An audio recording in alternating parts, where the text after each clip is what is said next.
Guys, so what is your like general take on the like the layout of the map of the Earth? Like, do you think it's like closer to like the AE map thing with the dual pole in the middle and the ring around the outside? Do you think it's like a two pole or some kind of a, like an electric field, like a dual pole system, or something else? Like, where do you generally stand on that, or are you just neutral? Neutral. I try not to make claims.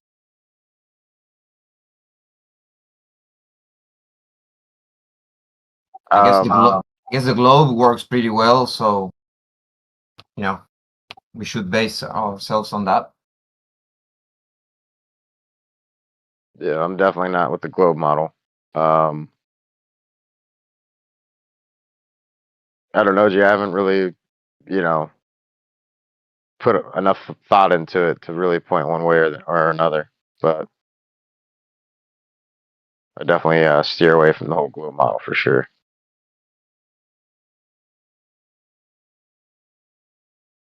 It's a complicated one though, dude. Were, were I you think that ever attached? requires Sorry, what? go ahead. No, go ahead. I would just continue. I just were you ever attached to the AE map thing? But carry on. Yeah, yeah. Yeah, I kind of like perceive things from that perspective to a degree. It's kind of was like a starting point, I guess. Yeah, it made sense at the beginning with the whole, you know, it being already having been researched by others, and it being the map, the sign of the UN and all that crap. It made sense at the beginning. But even the flat Earth asshole said long, long ago, like, careful, guys.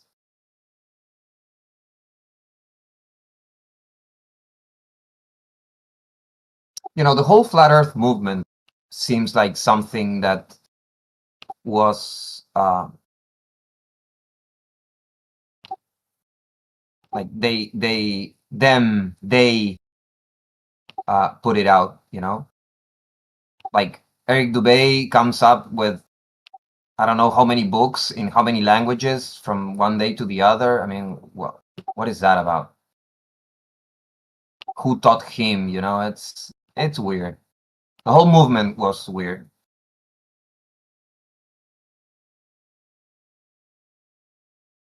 Didn't seem organic at all. Well, Eric Dubay mostly kind of just took stuff from others. You know, the older writings from the that were presented with from the 1800s, and Robotham and that stuff. He kind of just took that stuff, and like one of his books, like I guess it's called The Flat Earth Conspiracy, maybe that one. Pretty much the whole book is just cut and pasted from other writers.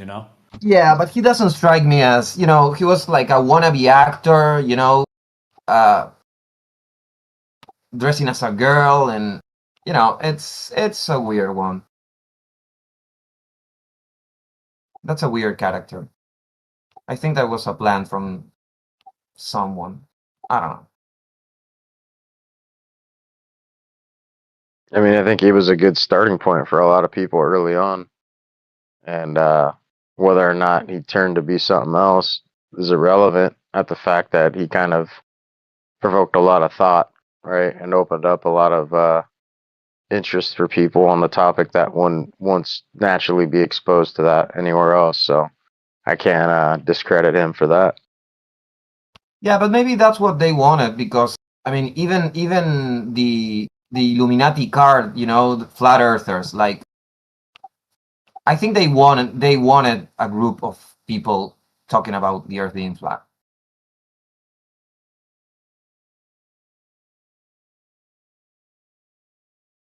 And these kind of things, Well, it's better to control the opposition always. maybe. I don't know. I don't know what the line of reasoning behind that would be, though.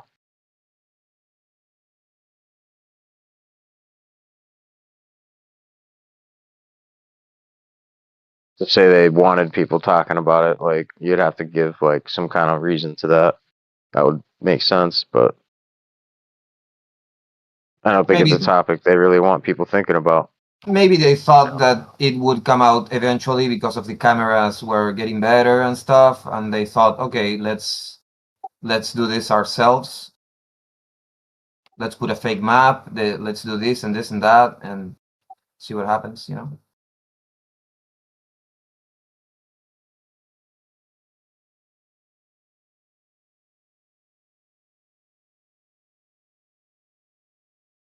Plans within plans. Well, there's also like, go ahead. I was just saying it's possible. I mean, I can't deny the possibility of that. So, well, I've mentioned the idea with the AE map. Could it have been a thing where, you know, whatever led to this modern era that we're in terms of everything, including the cosmology of the globe and all of that, and then they would have a backup deception, which would be like the AE map potentially, where there would be this false map that kind of works from the north, you know, has some validity. But if it's not what the Earth actually is, and they know it's not what the Earth actually is, but they would use that as kind of like a gang sign for their United Nations and the World Health Organization. And then they would have it as like the backup deception, meaning that once people start figuring out it's not a globe, they're going to go to that AE map, and then that AE map is easily able to be debunked with a lot of the factors, the stars at the equator, the southern stars, the 24-hour sun in the south, etc. Yeah. Like the same idea behind the society, the Flat Earth Society, or whatever the name is. The same idea, but the renewed one, you know? Like control opposition. Yeah, but it would have had to been planted in pretty early because, like, the AE map has. I mean, there's Gleason, the Gleason map, but I mean, there's other like maps and things that seem to. I mean, unless they're all planted and fake, but they seem to be presented. Like, there's the Yerba Monte map from like the 1500s. It's claimed to be from then. There's other ones from like the 17, 1800s that have that kind of a layout. So it would have had to be like a pretty thorough. Like, I mean, I don't know at this point. Like, were all those maps planted, or were people just, you know, thinking of like a northern center since they lived in the north and they didn't really go to the equator or go south to see what happened there? I mean, it's hard, you know. Was it all planted? Was it partially planted? I'm just saying, like, it would have had to be because, you know, in the year 2010 or 2015 or any of those years, if you started looking up flat Earth, that's what you're going to find. You know, everywhere you're going to find that map, you know, and then that's partly why they got everyone jumped onto it, because people want something to follow. They want something to, like a baseball team to root for. So when they start realizing it's not a globe, they want something to latch onto, and they would know that. They would have known people would have wanted something as a replacement kind of a thing. So it would have had to be planted fairly early, you know, early on, like as like a backup, you know, to the globe. Yeah.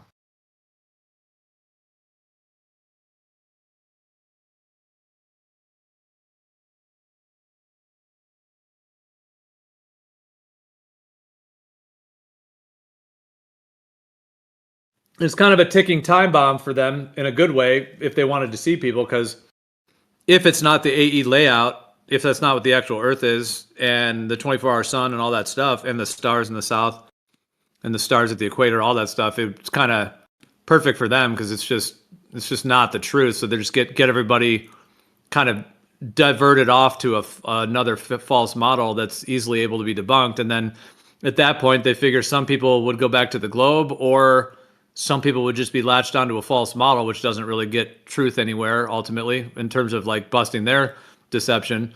And then for people to really figure out what the Earth is, they know that somebody would need a lot of money and resources to actually do all the tests that are needed. And they probably figure that's not going to happen.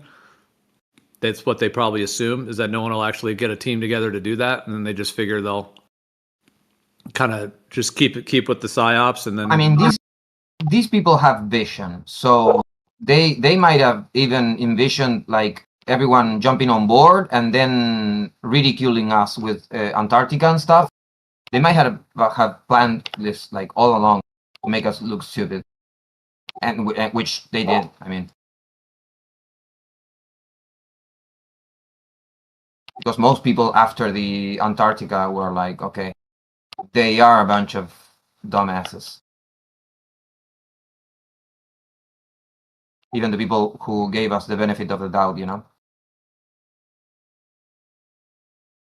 But that's why it's important to really attack it from all angles, because okay, maybe the sun and the stars and this and that, but what about the ISS?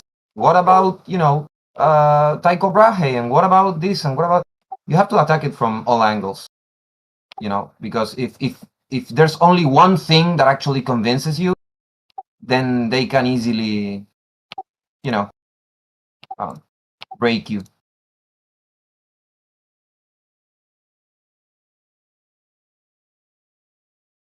You mean like in the media, like the way they ran it in the media, like, oh, these flat earthers are so dumb, they went to Antarctica and they realized they were wrong or whatever? Like, Of course. you mean that's just the way the media tried to portray it? And then, of course, Jaronism, the things he said played right into that. Sort of this idea of like getting to the edge of what the flat earthers thought was the ice wall, and then they get there and they're like, oh, there's a 24 hours sun here, we're on a globe. Is that what you mean? Is like the media trying to make it look like that the whole thing was just some foolish, wrong thing, and oh, flat earthers proven wrong? Because that is kind of how they ran it in the media. Yeah. Of course. If you're a regular dude who maybe even gave the flat earthers the benefit of the doubt after the TFE, I mean, it's like, okay, they were dumb.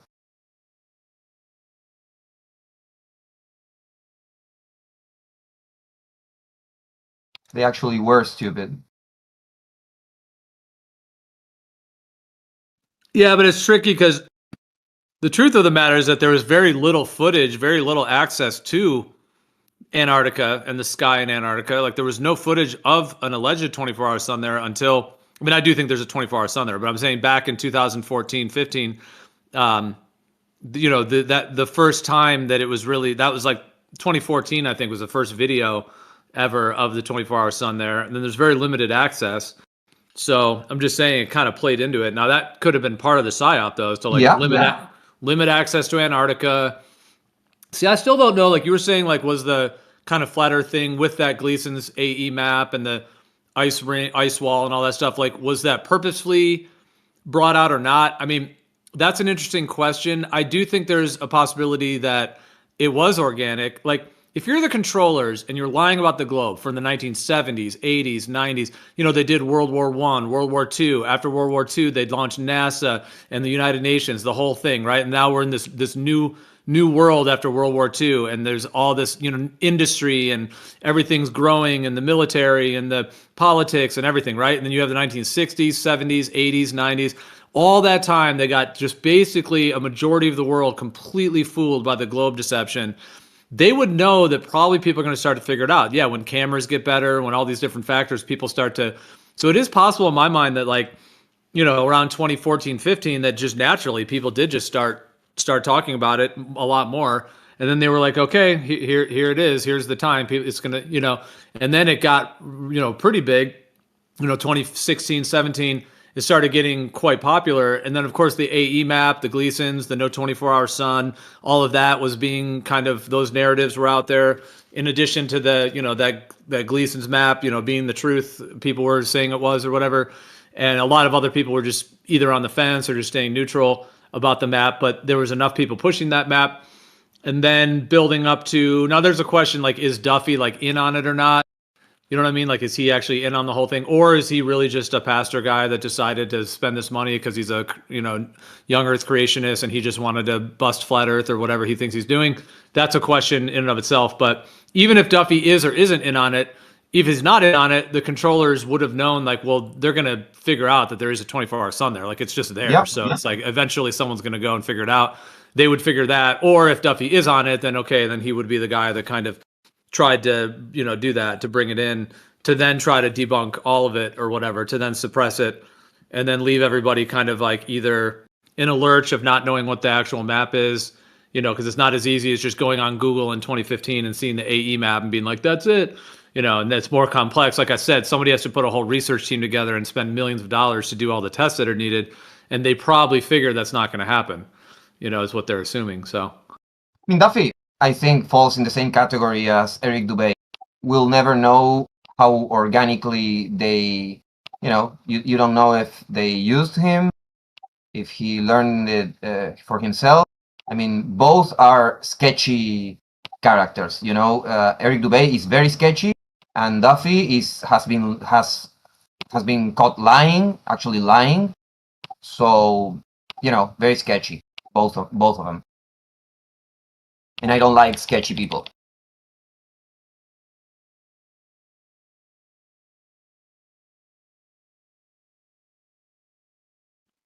Yeah, Or- people have different views. I mean, Duffy definitely is sketchy in a lot of ways. Eric Dubé, I mean, some people have different views on him. Some people think he's more on the genuine side. Some people think he's possibly, you know, an agent or something. But I don't doubt there. Yeah, he is. He is kind of a. He's done some strange things over the years at times. I mean, Eric Dubé is too much into, you know, occultism and stuff. So, you know, he may be part of some, you know, some branch of masonry or something, you know, something weird. And those secret societies have, you know, knowledge. So I don't know.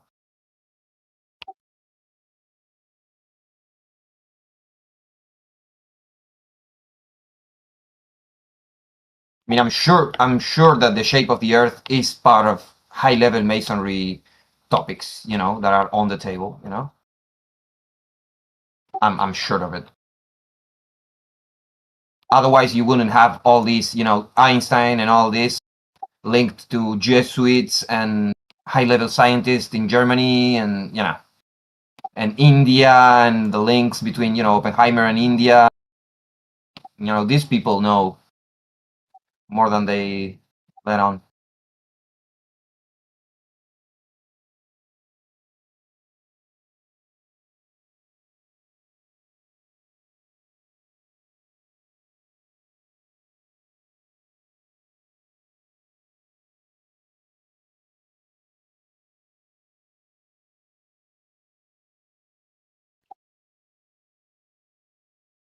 But I wouldn't call the flat Earth movement organic at all.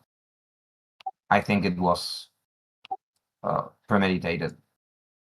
It wasn't just people getting curious and, you know, getting together. It wasn't like that. It was too abrupt. Well, 2005, nothing. 2006, nothing. 2010, nothing. 2014, everything. It's like, yeah, I don't but know I think, about that. no, I hear you. I think there could have been something with you know, the December 21st, 2012, that a lot of these ancient calendars showed like a reset or like a shifting, and they tried to kind of in the media like, oh, end of the world, but it wasn't really implied to be the end of the world in a lot of these ancient calendars. But it was like the end of an era, the end of a cycle, and it was only like a little bit after that, like because that was the end of 2012, so into 2013, 14. That is pretty much when, like, you know, the questioning the globe and a lot of other things started surfacing. And then, yeah, flat Earth, obviously, kind of 2014, 15. So, I mean, from that perspective, like maybe we're at the end of a cycle and we're headed, you know, and part of the end of this, the last cycle is the globe deception that's on its way out. It might take 1 or 2 decades to, you know, work through it all. You know, we're only like 1 decade in right now. Yep. But I mean, that's a perspective that it is organic, at least to the degree that there's like higher cycles and orders. But I hear your perspective too. I mean, we've talked about this, you know, at length over time and different times about this facet of it. But let me ask you this: if you think it was all like purposefully planted kind of thing, why would they do that? Like, if they got everyone deceived on the globe and outer space and all this stuff, why would they purposefully? Because they knew technology was catching up, the Nikon, the zooms, and they know people are not that stupid. So, you know, internet and all this. So they were like, okay, either we control this or this will be born out of truth. Let's let it born out of a lie.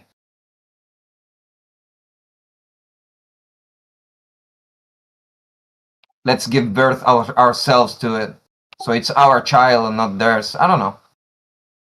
You know, plans within plans. You know. Same with the UFO. It's like, oh no, there aren't any aliens. So that 40, 50 years later, they tell you, okay, yes, we've been hiding it. There are aliens. but there actually aren't. So it's like, you know, they tell you one thing, so then they can tell you, oh, we've been hiding the truth. The truth is this, but that's not the truth, you know. Same thing. Oh no, the Earth is a globe. Oh, but it might be flat. Oh no, but it's a globe. But it is flat, you know. I think it's the same thing with the aliens.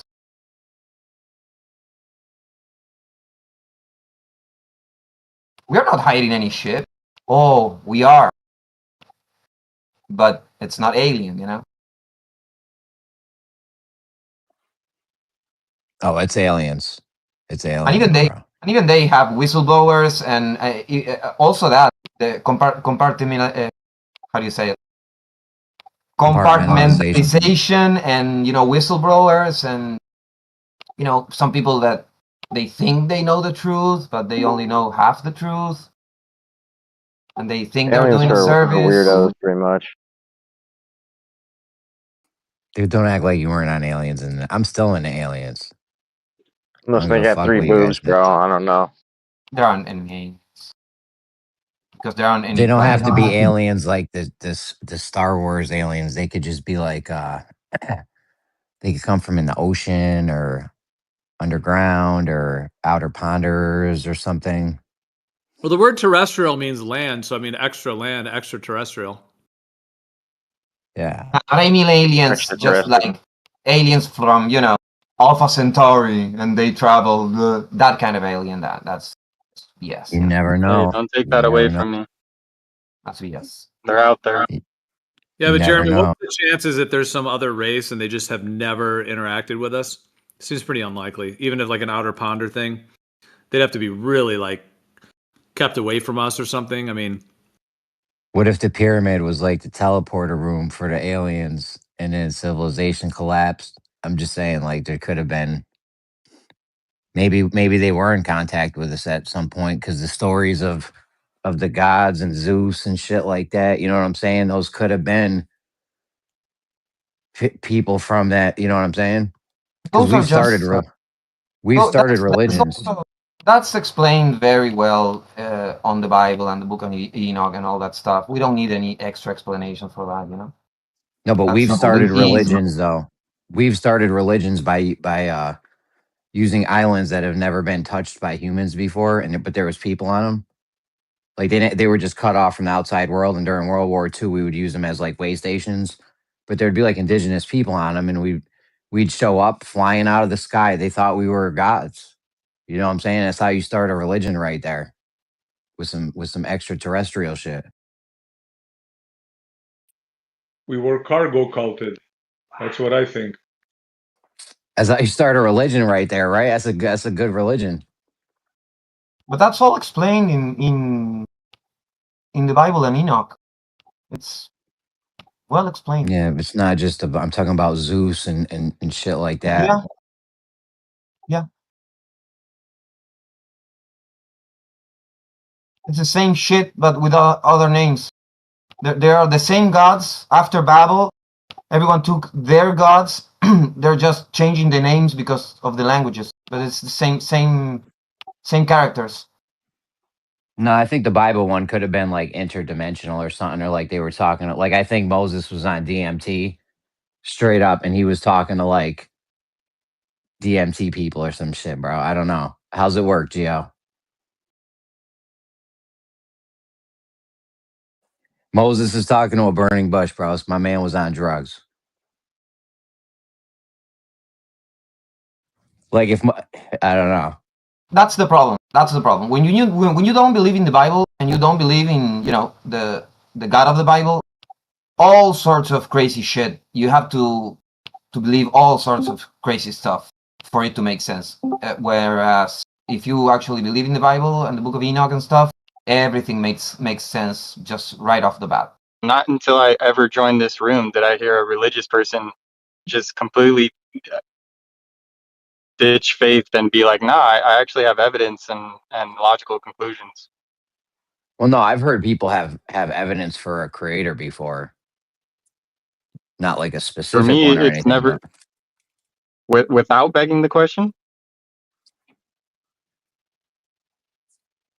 Yeah, I don't know. I don't know because you're like a solipsist or something, right? So I think everything's begging the question to you.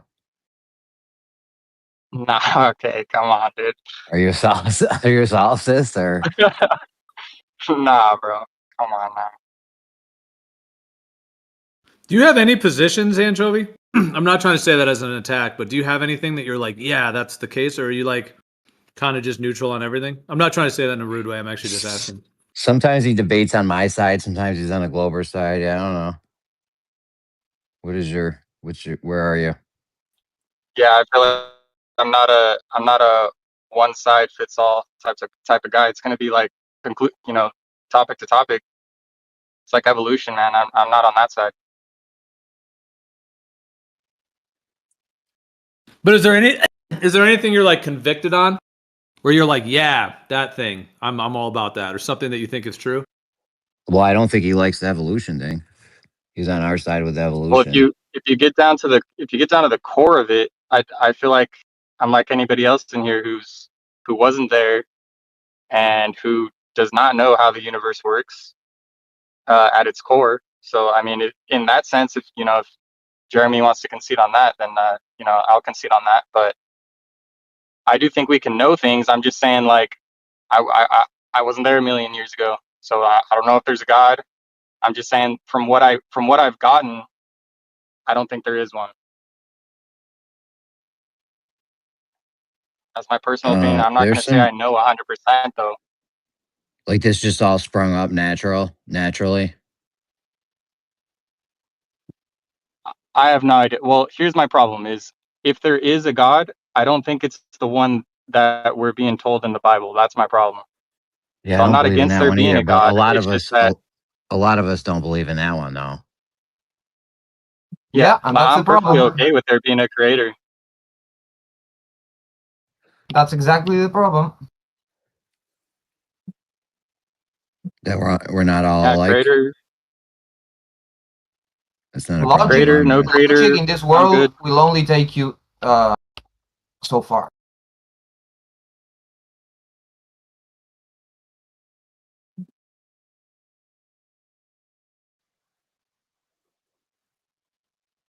I don't know. All right.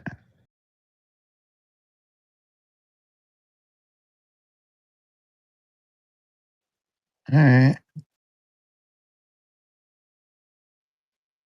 So anchovy, like, I mean, when you look upon the world and it's sort of all balanced out neatly and, it's all sort of seemingly in harmony, with a little bit of chaos on the edges, I mean, you think that can just sort of come out of, or just sort of like random, like throwing mud at a wall or something? Or Well, yeah. if the universe, I look at it as statistics, right? If the universe is as big as they say it is, as vast as it is, with all these elements out there, and who knows how it all came along, I would say statistically, maybe there's a chance that, yeah, we did roll the dice and this shit popped up somehow. I'm not saying that has to be completely natural. I'm not saying it has to be a creator, but I'm not against the idea of a Just chaotic spawning. something happened and bam, a universe. Like, Idiotic.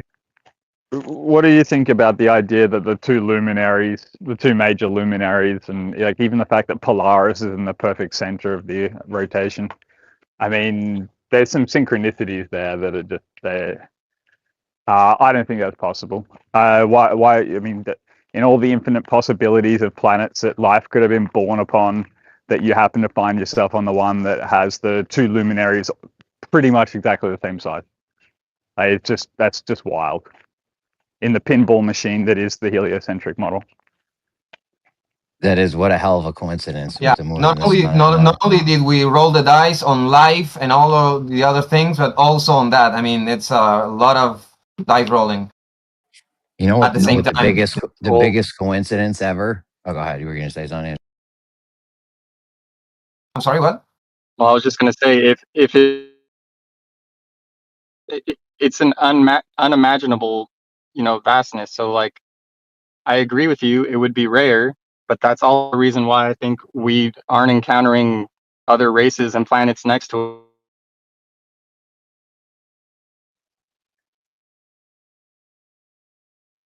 I appreciate that. Someone else want to jump in? Here, the biggest coincidence ever is the number 273. Besides that, though, I do think you can get order out of chaos. I don't know to what extent, but I do, like he said, if it's like this infinite thing where there's just all this stuff happen, eventually you're going to have everything happening somewhere, like kind of like the Library of Babel. You know what I'm saying? Like everything I just said is in that shit right now. You could have wrote everything I just said down, even this right now, and it's in there. Just out of chaos. Well, that's what the evolutionists say, but mathematicians have already proved that that's not it. No, it is that. In fact, you can do it with pi. If you take pi, put it in a base 27, so you have a space, you start getting words. We can only go so far with pi, but if you were to keep going, eventually you'd get sentences and paragraphs, just like the Library of Babel can do. You can get order out of chaos. We can do it right now. Yeah, you're not understanding the magnitude of the order in DNA. Chaos doesn't even exist, and no, you can't get order out of chaos. How do you explain the Library of Babel then? They chaotically mash numbers together randomly. What does that mean when, like, how do you explain what is it, Library of Babel? Like, what does that mean to say that? It means Jeremy, they he take. doesn't know.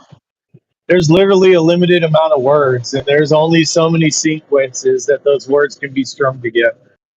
It's not hard for an algorithm, especially nowadays with all the computational power, to just fucking string it all out and put it on a website. You gotta fix your mic, bro. Your mic's rough.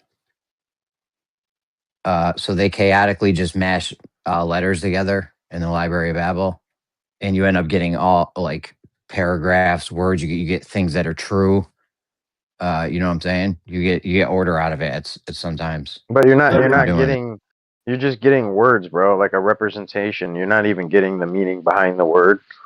So technically, I mean, it's just kind of. You could probably look up a definition right now. It'll probably give you a definition the thing of is, a you word in it. also get gibberish, and in life, there is no gibberish. So That's the There's thing. gibberish. You don't know dice law then.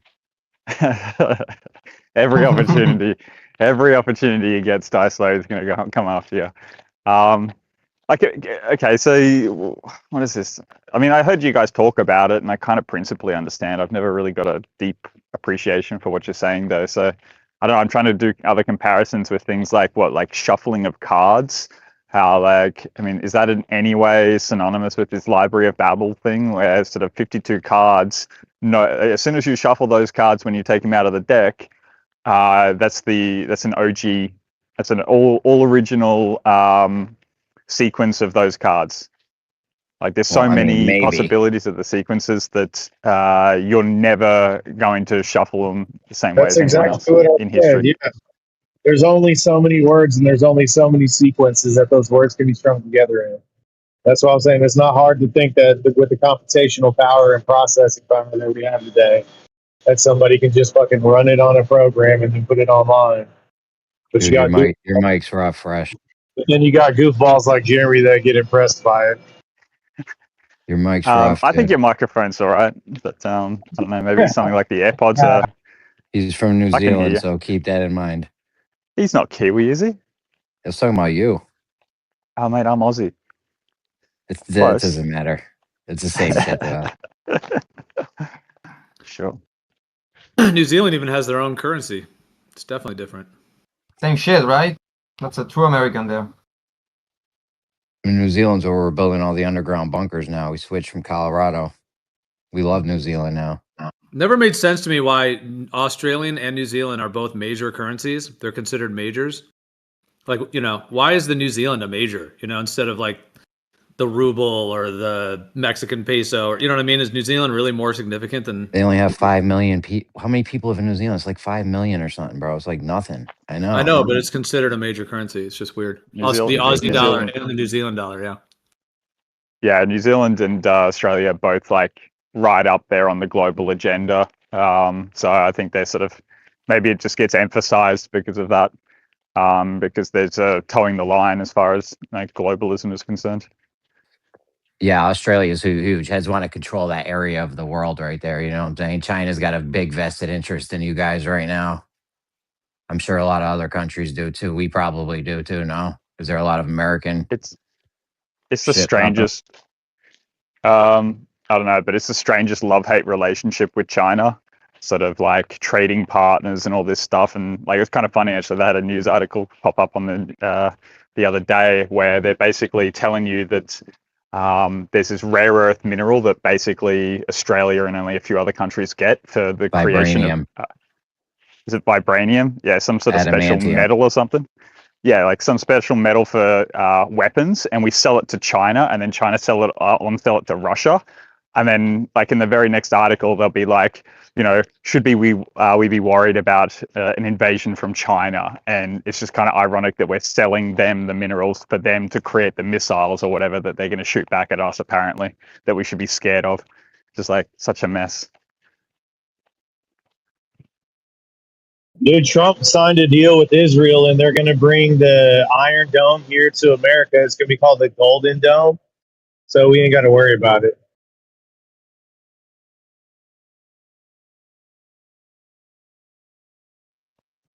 It seems to me that when you start building domes, people want to attack you all of a sudden, and then you've got to pretend like, oh, they somehow magically got through our dome, you know. Where were we before though? I don't know. Did you get? Did we resolve the Library of Babel? Yeah, it's just a limited amount of words and computational power. So what is it? Like its ability to spit out infinitesimal possibilities of arrangements of a limited number of, you know, letters or numbers. Is it only using numbers, or is it only using letters, or is it using both? Both. I'm assuming both. Yeah. So once you create that limitation, basically you can start locking in that, yeah, like whole sentences and words are going to pop out of it because you've got infinitesimal possibilities of a finite sequence. So yeah, you'll end up with like if it was infinity times by infinity, then you'd have problems. And it'd be like babble, and you wouldn't be able to make any sense from it. If we were constantly, like as a society and collectively adding new words to the dictionary all the time, you know, and like using them in common speak, that would be kind of impressive, but we're kind of capped out. Well, what would be interesting also is an analysis. Sorry, I'll just wrap this up quickly. Would be that, you know, people who like that sentence that you read, people have different understandings and different appreciations or definitions of words. You know, like they interpret words slightly different to one another. So even the fact that you've got this sensical sentence or sequence that's come out of the Library of Babel, and then you want to understand it, so you ask like 4 or 5 people, you're going to end up with a slightly different interpretation. So yeah, sorry, that deep thought.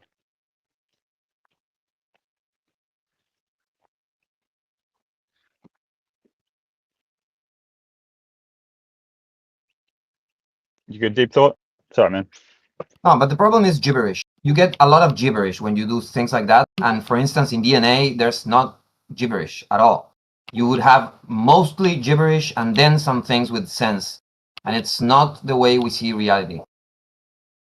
We don't have mostly gibberish on anything, especially on DNA. Like DNA has a ton of non-regulatory, non-coding sections. No, we are now discovering that they do have uses. Regulatory functions. Yeah. Yeah, there are some sections that we thought were previously completely superfluous, but there are sections that we can see, and it is. I think it's a majority. I'm very, very confident that it is a majority of it is non-coding or like non-coding. Yeah, but for years they were saying that it was gibberish and it was like, you know, leftovers from evolution or whatever. And now they're saying, oh no, they do have a function and they are discovering more and more. So it's like, okay. Yeah, bro. They used to say that the appendix was a vestigial organ. I mean, come on, dude. They're telling me they know what that this little thing of DNA does or whatever, if it does something or doesn't do anything. Like, I don't know. I'm not buying it. Like there are sections that we know what the function was. Like vitamin C, there's a gene in most animals to create vitamin C for themselves, and I'm not sure if it's like us and chimpanzees or is it just us. But it's like a four-step process, and we can see that there's a slight mutation in our on the fourth step of our gene, so that we don't actually create vitamin C anymore. We're unable to do it. So, like, we can see that there is a thing that doesn't do anything. It used to do something, but it's not doing anything anymore in our genome. I mean, can we explore that? Like the claim that we need vitamin C, or that it's sort of like a died-off gene. I'd be kind of curious, like, what's the story behind why that particular seemingly advantageous ability would just drop Mhm. off? I think, like, evolutionarily, it's essentially we were able to resource enough vitamin C in our diets that having that uh, adaptation was no longer positive and actually like synthesizing, doing any process in your body, your cells doing any, creating any proteins takes So energy is in it, and of itself. So not losing that function is slightly, very slightly advantageous if you're getting enough from your environment. so presumably most other animals create their own vitamin C. I don't know if it's a majority. I think it's the majority of mammals. I'm not so certain about like insects or reptiles or whatnot. I just find these claims rather odd, personally. What do you Like, mean? what is it? Like, what is it? The DNA, like useless. The claims that previously it was useless DNA. Don't worry, don't go looking over here. This is the important stuff, right? Check this stuff out. This is the cool DNA. This is what you want to check out. And all the while, I suspect that, they're probably building some industry in the background, like focusing on this thing that they've called the junk DNA, because that way no one else pays attention to it. And then later they find out, oh, it provides genome sequencing. Oh, and they're already ready, set there to pull the lever on their genome sequencing technology and research labs that they want to select. Because how are we so arrogant constantly in history that man tells us, like, well, this is junk DNA. It doesn't mean anything. Your spleen, or what was it? Your appendix, or whatever that The appendix, yeah. Jeremy mentioned, is like, oh, that's useless. It's a vestigial sort of organ. Really? Why do we keep making these mistakes? Like, I got to come up with some reason why. I just imagine it's because they don't want you looking in certain places. Yeah, but it's also lack of humility and, lack of faith, because maybe you don't know yet why it's useful, but you have to have faith that it is useful for something. Otherwise, you're always going to be, um, behind the evidence, and if there's no evidence, you don't advance. Well, I mean, I think generally when the consensus comes out with any opinion about something being vestigial, is it's normally like well founded. There's a good reason for it. Like I think a really good example would be like the vestigial structures that we see in whales, where we made a bunch of predictions about what the fossil record would show, and you'd find these successive types of animals that are land dwelling to water dwelling partially, and then their legs would start to atrophy and get smaller and become like reduced so that they swim better in the water. And we can actually see that exact progression in the fossil record. And then you look at the animal now where maybe like a whale has a pelvis still, but obviously it's not serving the purpose that it once did. It's not anchoring any of the joints for walking around on the land, but clearly it's serving some function. It's called an acceptation, where now it's serving the secondary function. And that's essentially what happened with the spleen, too. We thought it was vestigial for a bit, but we found out that it's actually doing something else. But the reason that they thought it was vestigial is we could see this similar structure in related animals and see what it's doing for them. and we knew that it wasn't doing it for us. Does that make sense? So if you just deleted that pelvis bone from the whale, would it still be able to swim? Is that what the proposition is vestigial now? I think the pelvis in a whale is, it grounds like it's something to do with its sexual organs, so it still serves a purpose.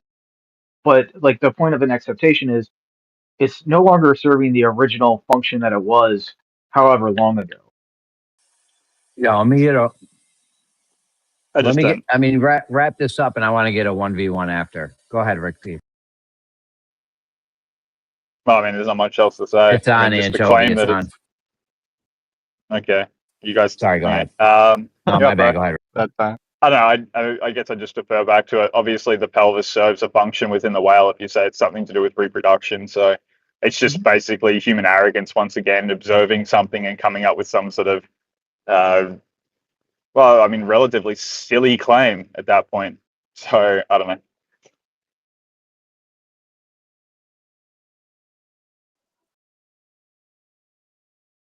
You want me to respond All to right. that, Jeremy?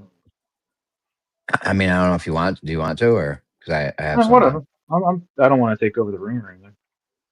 You do it. Well, It's you. here's the thing. When you do species give birth to new species?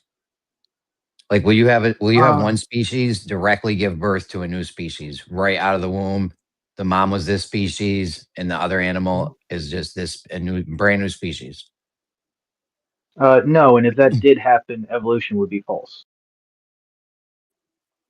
Okay, Anchovy, are you? Oh my God! Please tell me you heard that, Anchovy.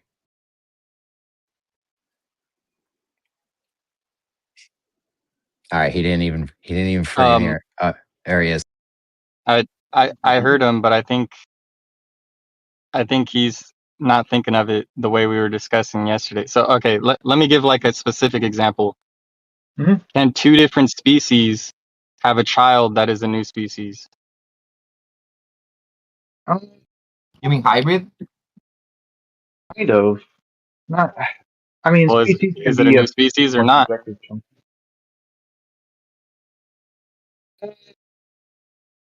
I mean, horses and donkeys can That's get kind of like mules. mushy middle. I'm not certain about that. I mean, that might be a legitimate thing. Like polyploidy might be another example of it. But like, So what what I about assumed that the question to what? be was like a fundamentally different creature. Right, Like that's what I was getting at with a Jeremy. wolf Is I don't think giving you're birth thinking to a about the dog. question the same way. Which way did you mean it? Like a wolf giving birth to a dog, or do you mean like two different animals crossbreeding and that creating a new animal? Because I agree that is a thing. I'm talking about you have the gestation process or whatever, an egg, whatever's going on. You have that process happening. Mm-hmm. The animals that give birth or whatever are one species, and they directly give birth to a brand new species. There are weird things like polyploidy, which I don't understand very well, but um, no, not in the way like a dog giving birth or a wolf giving birth to a dog. There is I don't know no what the wolf dog evidence. thing means because I can't even go down this road because it'll get all convoluted if we start talking about wolves and dogs and There is no evidence of different types. macroevolution ever anywhere. Is there evidence of microevolution? But it's microevolution. You can call it also adaptation, like the beak of the bird. It's a Sure. the example that they always use. The beak of a bird in an island. One side of the island, the bird has some beak because he eats some things, and on the other side, has another beak. But adaptation has been proven to happen in very few generations. So, I mean, I wouldn't call it even. You can call it whatever you want. You can call it microevolution. You can have an adaptation. You can have the adaptation happen without the gestation process because pigs are a good example, right? No, I'm talking about generationally. I know, but I'm saying you don't even need the birthing or the gestation process to happen. You can just release a pig; it just turns into a boar like within its lifetime. Well, there are epigenetics changes. Yes, there are secondary DNA changes on a being. Yes, but that wouldn't even be called microevolution. That would just be called adaptation. So I'm talking about generationally, what they would call microevolution. But they just call it that so they can put the word evolution in it. But there are no signs of macroevolution ever. So unless you're talking about, if you want to call it, if you so want to unless call you're it like micro or adaptations, that's fine. Like, are we talk like when we're talking about evolution, we're talking about the change in the what is it frequency of genes in a given population over time, right? And if you're Well, saying that they can change over time, but you're saying there's some kind of limit to it, that like some at some yep. fundamental level, you can't progress past 20%. Just to throw a number out there, I'm not saying that you're actually saying this number. You can't progress past 20% of deviation from the original genome. At that point, I would be curious about like why you would think that there is that limitation, because I don't I, see why that would be the case. It seems like there is a limitation on like it's never been individual. witnessed. I mean, they've been trying let me. to make mutations to flies, for instance, which have a very fast cycle. They've been doing this for decades, so they must have done like millions of tries, and they can get a fly with 3 wings, with 2 wings, with 1 less leg, with this, with that, but they can never get a fly to become something else with mutations. So that's the problem. I And mean, yeah, most of the time, they've been doing a 30-year bacteria experiment, but yeah. hold on, let me just carry on just a couple more minutes.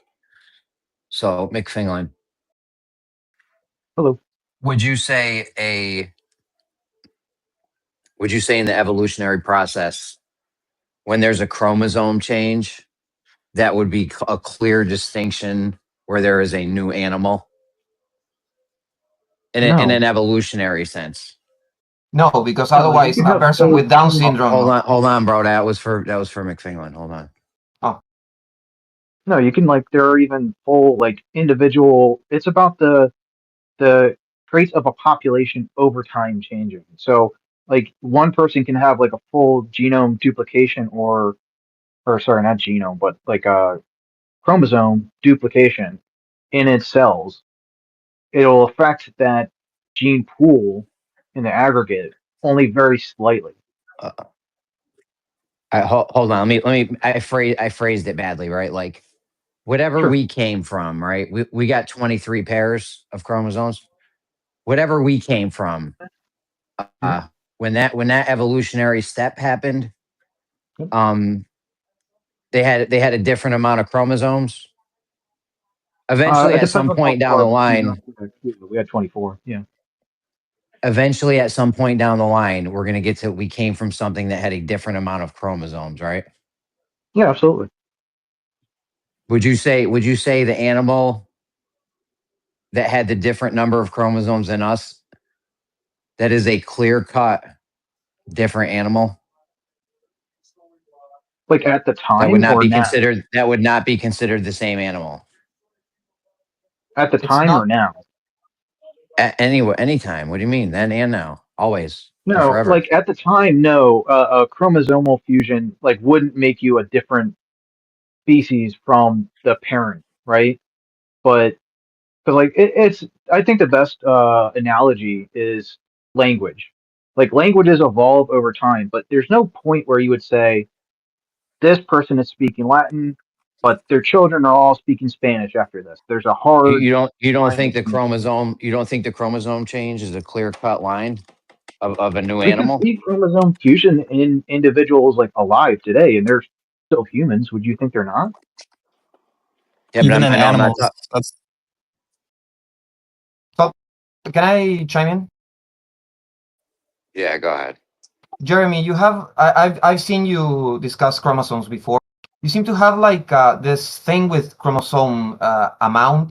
For instance, Down syndrome, it's they have a copy of the 21st, so they have 47 instead of 46, and they're still human. So chromosomal amount doesn't mean much. Yeah, but clearly there should be a clear divide from what we came from. If it had a different amount of chromosomes to what It's we are not the now. amount, but it doesn't. The amount. Just stop focusing on the amount. Well, I'm focused on the amount because I'm trying to show that there is a clear cut line. It's not arbitrary. There is a clear line where you have a new animal. Yeah, but There are I'm clear focused lines. on the amount, dude. yeah, but it Sorry. has nothing to do with the amount. You can have a different animal with the same amount. It's not the amount. Is there a clear-cut line between when people stopped speaking Latin and started speaking Spanish? Oh, here we go with the languages again. Yeah, I think it's a because really good it is a analogy. good example. Yeah. Would you mind answering the question, though? I appreciate it. I would say I don't know, but I would say if it had something like a chromosome change, I would say maybe. That's the thing. You're focusing on language at the same way you're focusing on chromosomes, and it's a live thing. There's no clear cut because it changes over time. Yeah, and it depends on the situation and how people are using it. Like what the environment is that it's being used in. There's not going to be a clear cut, especially because it's a population thing. It's not individual. You can't like evolve from one generation and then your kids are a different species. That's never going to happen. That would prove evolution false. Okay, so For a the long animal. period of time. He just said it again, Anchovy. He just said it again. So you're telling me the animal that we came from that had a different amount of chromosomes, it gave birth to something with it. It gave birth to something with a different amount of chromosomes in itself, and that's the same animal. That's it. It's the same animal. But the that people born today, there are people born today with chromosomal fusions, and presumably you okay. would think that they're human, right? I hear you. How about when that gives birth to something with a different amount of chromosomes? Now is it a different animal? When's it a different animal? There should be a point where it's a different animal, right? Yeah, when the Based on a population chromosome genome change. has the definition of population genome has changed over enough time. I would say a chromosome change is good for enough time. You're still focused on chromosomal change to define a species. A species is not defined for chromosomal change because otherwise Down syndrome people wouldn't be human. I know, but is there clear cut differentials or in the other chromosome guy. change? Is there clear cut differentials in the chromosome change up the evolutionary ladder? Doesn't have to be chromosomal number change. I know it doesn't have to be, but is there though? Is there clear cut distinctions like from what we came from? Did it have 23 pairs? Kind of, sort of. Like you can't see the genomes of the past because DNA doesn't like survive that long. So like the farthest back we can see, it's not going to be differentiated all that much. Oh, they from just what pulled soft tissue out of dinosaur bones, dude. Are you sure? Yeah, but you know what they pulled out though, right? None of it had Soft DNA. tissue. Yeah. Well, Here's the thing. Whether you've seen it or not, logically, in the evolutionary model we know today, you would have to accept that animals had babies with different chromosome numbers, and some of those went on to have new species. That would just fundamentally have to be true. That's the so thing. there's this weird like double speak where you're saying it happens over a population, but it would also indeed have to happen over a birth. It would birth a baby with a different chromosome number. Yeah, so slightly different that you wouldn't be able to tell the difference between the parent and the offspring. I mean, you have to revise the definition of species, Jeremy. And you'll see that it has nothing to do with chromosomes. It has to do with the ability to produce offspring. That's what divides one species from the other. And there are exceptions, like horses and donkeys making mules. Yeah, I mean that's just one concept of species. There's a bunch of different. It's like animals' life is just whatever it is. Our labels don't. Yeah, but there's no definition of species that has the word chromosomes in it. That's what I'm trying to say. Yeah. Because if a person with Down syndrome gives birth to another person with, they're still going to be human. Yeah. So There's you're telling people me that there's have all no sorts of weird genetics that you, of course, I would assume you would call human. okay? So you're saying that the chromosome change is not a clear cut line to where there's a new animal. There can You be have a chromosome. chromosome change. It's a new animal that has. There can, Hold on. You have a chromosome change. You have a chromosome change. It's the same animal, right? That animal has another chromosome change. You're saying that's still the same animal. When do we get to different animals? Like it's not happening during the chromosome changes? we It's don't. That's why when evolution doesn't exist. it's when there's enough differences in the gene, like in the population's genome. Sorry, over time. Enough changes so they can't interbreed with one another. That's where the supposedly speciation happens. The thing is, it's a myth. It doesn't exist. And it's not also about amount of chromosomes. Things happen inside the chromosomes. Bases change places and sequences. It's not all about the amount. Because otherwise, I mean, you can't have the complexity of the world with just 100 chromosomes. So there are things that have the same amount of chromosomes, but their shape, their complexity is different. And they are different species. They can be different species with the same amount of chromosomes. I know, but can they be the same species? You're saying they could be the same species with different amount of chromosomes? Yeah, a person with Down syndrome has 47. Mm-hmm. I know, but what about when it happens in an evolutionary sense, and now we have a whole new population of that amount of things with that amount of chromosomes? Supposedly, can they interbreed? If the answer is yes, it's the same species. If they can't interbreed, it's another species. What I'm saying is, this is their model. I'm doing the devil's advocate because I don't believe in that. I just don't believe in macroevolution. So my answer would be no, but their answer would be yes. When they can't interbreed, yes, it's another species. Yeah, so I brought up that term to you yesterday, Jeremy. They call it polymorphism. So we were talking about the frogs, but another one, they say the short-tailed shrew can have 35 to 41 chromosomes, and they interbreed successfully with their offspring inheriting a combination of those chromosomes. So the chromosome number, I don't know why you're so fixed on it. We already know that you can have different chromosome number and still be the same animal.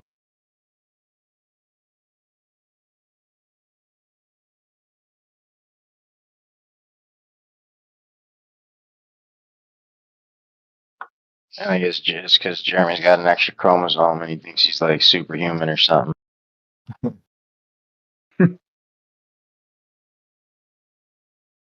And I mean, there are weird things, like you would think that a banana would have like a less complex chromosome profile than us, but it's actually like a sextuploid or something. So it's weird. The amount and multiplicity have nothing to do with it. You can have a banana and it has a really complex, DNA. I'm just saying, if the species doesn't change during a chromosome change, it's just at some arbitrary point in between the chromosome change. It has nothing to do with the evolution. Like, there's no point in evolution where you're like, we have this species went directly into this species, and there was a chromosome change. Yes, when from one supposedly, because I don't believe in this, but I'm going to give you the explanation. The regular explanation is when from one generation to the next, you can't interbreed anymore. That's where the other species is born. The thing is, they don't have any example of it. It's a lie. It's not truth. That, and it'll need two of them. How are you gonna have two different? That'll be an issue. So that's why they can't even reproduce it with bacteria. It's a lie. It's bogus. There is no macroevolution. Right. Also, when we were talking about earlier about the pig, I wanted to go back into that. The pig, like, they usually trim their teeth. So they would, if they wouldn't trim their teeth, they would definitely grow them long like tusk, like the wild boar in captivity. But they do this to keep them from harming themselves and others.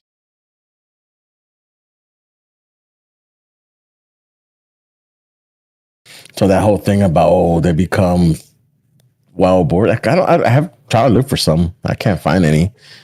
They say I mean, it's like massive changes, bro. Not just like the hooves or the teeth or whatever. It just like massive, like it grows tusks, bro. I mean, if you would Those let little mushy pink pigs.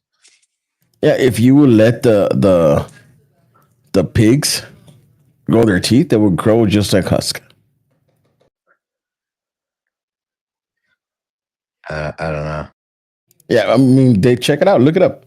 Do they trim pigs' teeth? And yeah, I was just you're gonna look it up, and they're gonna tell you yes, they trim teeth. Yeah, but how are they gonna just start growing a tusk? The tusks. And their teeth will just get bigger, bro. It's higher, longer. I see what you're saying. But I mean, they do have other characteristic changes too that take place, like their hair get changes, their temperament changes. I think their color changes. Like they go from being like pink, like Caucasian, to basically like black. Crazy. I mean, I've seen a lot of hairy pigs as well, bro. So I mean, saying that they all do that is, I mean, can you find me one? I mean, I'm looking for them, but all I've seen is really find you what say, one what a boar, a pig that they've released a picture beforehand and a picture after. Yeah, I mean they have that. There's all sorts of videos of farmers losing a pig, and then all of a sudden, a couple years later, they got this. I forget exactly what they referred to it as, but it'd be like a giant hog. And it's totally different, dude. They don't have the same branding and stuff, from the ranch. Godzilla hog. That's the thing. Hogzilla. There can be That's massive Hogzilla. adaptations very fast. Massive Yeah, adaptations. I've seen, but I've seen that. Actually, when I used to work at this pet shop, it's like this pig and cows and pet shop with like wild animals. Well, not wild animals, with not original pet shop where you go get cats and snakes and shit like that. But when you get like goats, and I had to move a 300-pound pig. I mean, and it was just a regular pig, but that shit was probably as tall as I was. It wasn't out in the wild. Oh, it's a 2-man lift right there, bro. At least. Dude, we had to get a freaking U-Haul truck to put that sucker in because it wouldn't just fit anywhere. You can't put it in a truck. That sucker had to take a big ass freaking truck to get that sucker moved from one place to another.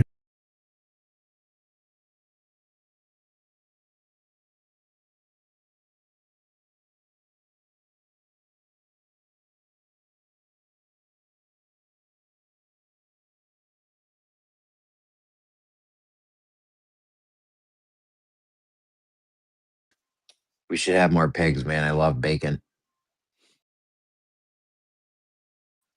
It's delicious. Not good for your heart health. No, it's good. You need that. That's good for you right there. Convincing argument.